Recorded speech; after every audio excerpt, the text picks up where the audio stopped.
The D20 is also known as the Vimsamsha, and it reveals our capacity for spiritual progress. It is the second of the three inner Vargas and shows how we change on a deep level, while the D16 deals with our emotional foundation and sense of comfort in daily life. The D20 builds on that foundation and shows the effort we are making in becoming better people and in living in harmony with our higher values and purpose. The important house in the D20 is the 8th house, which is associated with deep change and also our hidden strength. We all know that the 8th house is not about surface level activity. It is known for being the most intense and potentially disastrous. And yet it is exactly in those intense situations that we can cultivate our superpower. The challenges of the 8th house are not meant to break us, but to forge us into someone mature and spiritually evolved. The karaka of the D20 is Jupiter. Jupiter represents Dharma. When we are in harmony with our Dharma, we are not just living in the world, we are living for something greater. We are committed to following a path that brings us closer to our highest truth. And Dharma, in simple terms, is simply the path that elevates our being.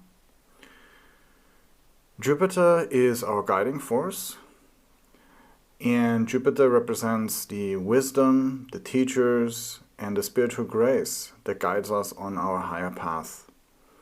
Jupiter helps us channel our commitment to self-improvement in the right direction and shows us what is worth dedicating ourselves to. In difficult times, Jupiter gives meaning to our struggles, and even when we went astray, he comes and helps us and guides us back to our path. The D20 is a highly important Varga because it shows whether we can pass our tests and are able to make progress in life, or whether we lose hope in times of crisis. It's the strength of our devotion to a higher force that decides whether we can rise through adversity or whether we become lost in it. And when our inner connection is strong, then even the most painful experiences become stepping stones towards growth. But when that connection is weak, then the challenges can overwhelm us and cloud our sense of direction and truthfulness. The D20 is connected to the 8th house, which of course has to do with death and rebirth, and the image of the phoenix rising from the ashes. And so the D20 really reveals the inner light that we cultivate through our faith and practice. It shows how deeply we are willing to live by our convictions, especially when we are tested. When we face a crisis, how we respond on a soul level, and what we become because of the experience. That's what this Varga is about. This is the same person from the previous D16 chart, so now let's also analyze their D20, and let's start here with Jupiter Dasha. Jupiter is in the 10th house and a manifestor of Dharma and spiritual growth here in the D20. And Jupiter gets aspected by Mars, its lord, who is also exalted. So in Jupiter Dasha, he had a strong belief that he was on the right path. Even at times when he was tested, he was convinced that it was for his best. And he was able to come out stronger and wiser.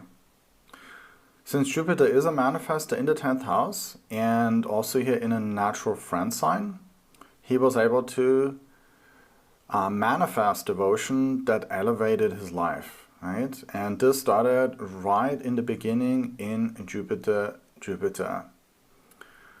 And we can see here that he was devoted to 3rd house things, right? Skills, and also 9th house things, which were his studies.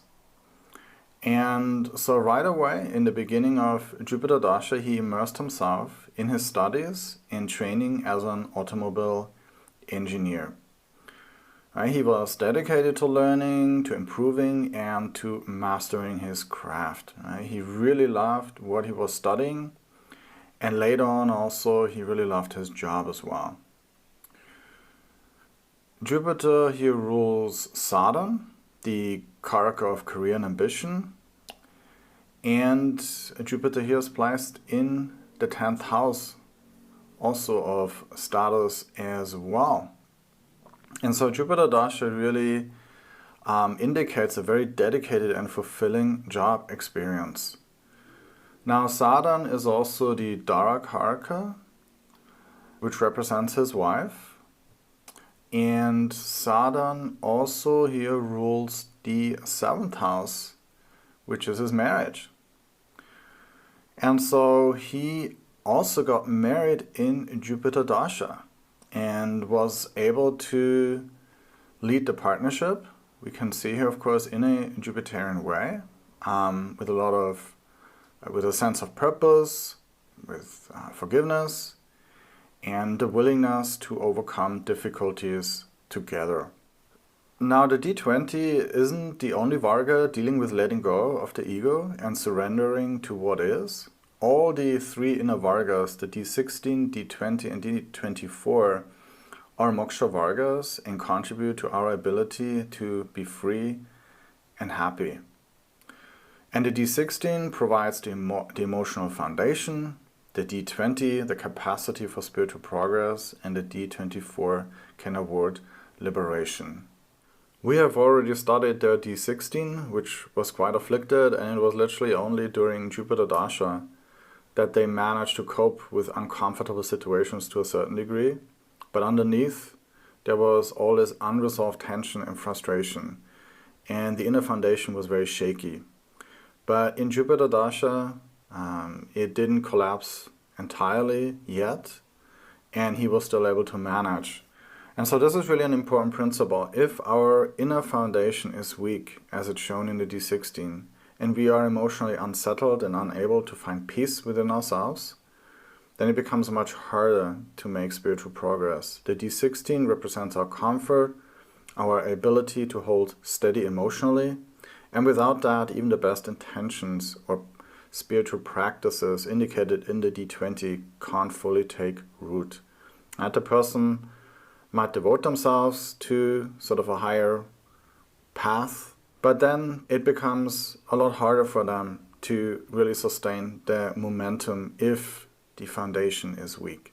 And the best time here in the D20 for his inner growth was in Jupiter Mars. In any Mars Antardasha, you can expect conflict and frustration to occur in the Vargas where Mars is afflicted. And for him, it was his job. Luckily, Mars is exalted here in the 12th house of surrender. And he learned his lesson and moved on. And at this time, because of this powerful Mars, he didn't hold any grudges.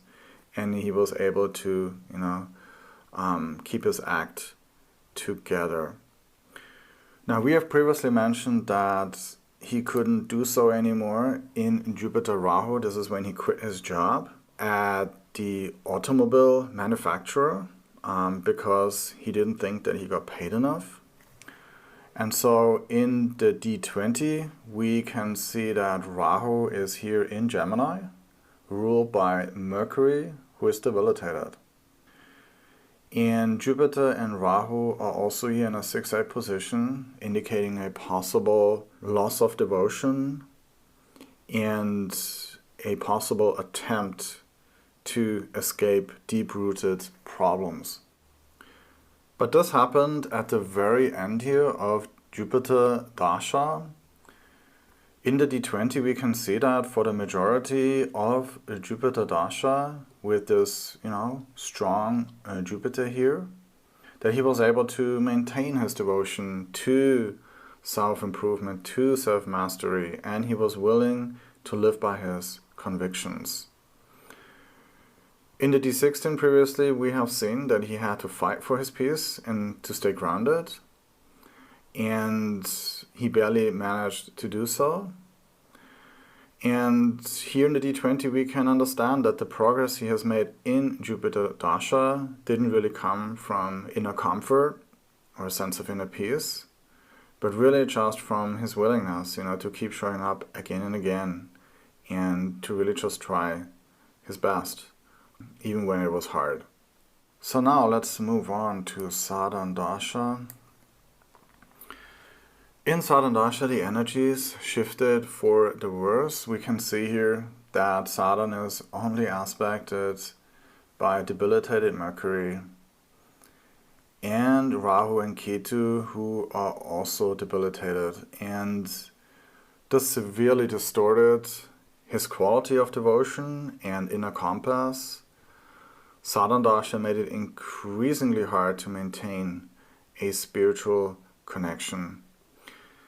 Saturn is ruled by Jupiter, and that gives a subtle continuity from the previous Dasha. But this is really in Saturn Dasha only a secondary influence. Saturn doesn't operate here with Jupiter's wisdom and grace. Saturn has a heavy agenda of imbalance and consequences, as he is here severely afflicted. And it started in Saturn Dasha when they felt that life wasn't fair to them. They felt that no matter how hard they tried, that nothing significant would get better anyway. And so rather than feeling destined to make the most out of life, they felt defeated and without the strength to make a difference. In Jupiter Dasha, they still had high hopes, that they could manage the stress at work and also, their marriage. But in Saturn Dasha, this all changed. When we, of course, also add the afflicted Saturn in the D16, that is also completely beat up, and the person is emotionally unstable to begin with, then the desire to transform and grow, really went into the background. Their daily life was just too emotionally unbearable, and the mind became preoccupied with managing all the stress and worries. And so they just couldn't even think about anymore that they could work on themselves, or they could just make some practical positive changes. And so we can always look at those three inner Vargas together, because the D16 is going to affect the D20, right? The damage that is there in the D16 is going to make the D20 a lot worse, right? If the heart is full of worries, then it's hard to maintain a higher vibration. What to speak of improving one's vibration. And so here we can see in Saturn Dasha, in the D20, that the Antardashas of Mercury, Rahu, and Ketu are particularly difficult. All those three planets here are debilitated and aspecting Saturn directly, okay? And these were the periods that amplified his confusion, and he questions why he would even consider making improvements to his well-being.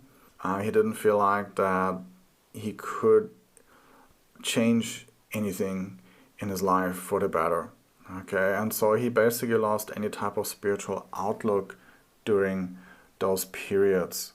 And since the beginning of Saturn Dasha, they never corrected their inner course for the rest of their life. They had lost all hope that any attempt for self-improvement would have any positive effect. And so they basically suffered a complete spiritual breakdown and never recovered.